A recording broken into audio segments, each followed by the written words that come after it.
ডিমের ঝোল করব। ফুলকপি আলু হালকা সিদ্ধ করে নিয়েছি, এগুলো ভেজে নেবো লবণ হলুদ দিয়ে। এই যে ডিম সিদ্ধ করে রেখেছি, ডিমগুলো ভেজে নেবো।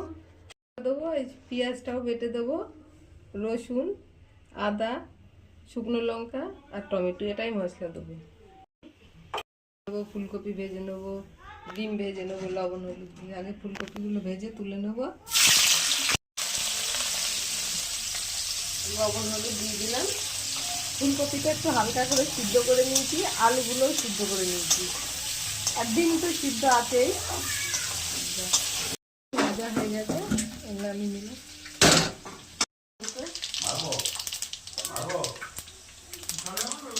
একটা শুকনো লঙ্কা দিলাম,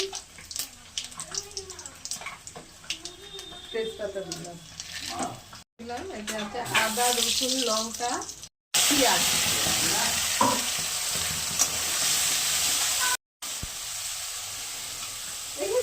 ভেজে নিচ্ছি, তুলে নিলাম।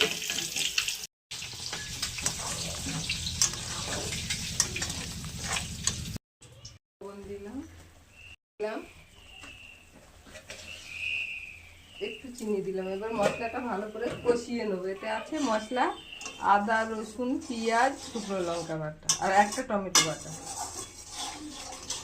কষানো হয়ে গেছে, তাই অল্প একটু মিট মশলা দিয়ে দিলাম, দিতে হবে না।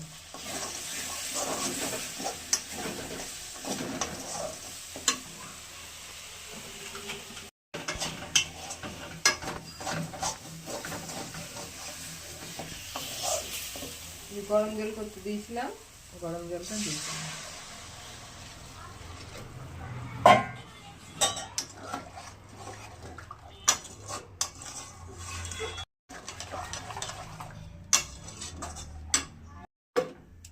ডিম আলু ফুলকপি দেব।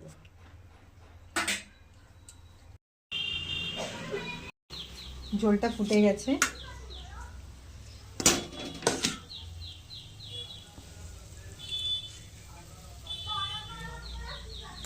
আলু ফুলকপি ডিমগুলো সব দিয়ে দিলাম।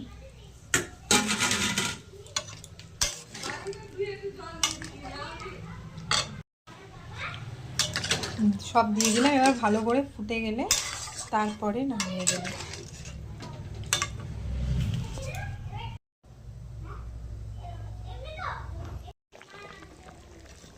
প্রায় হয়ে গেছে, এবারে নামিয়ে দেবো। ফুলকপি দিয়ে আলু দিয়ে ডিমের ঝোল এবার নামিয়ে দিচ্ছি।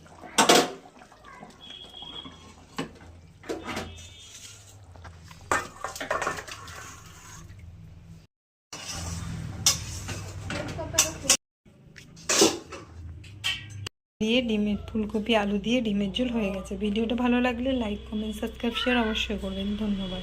আজকের মতন বিদায় জানালাম।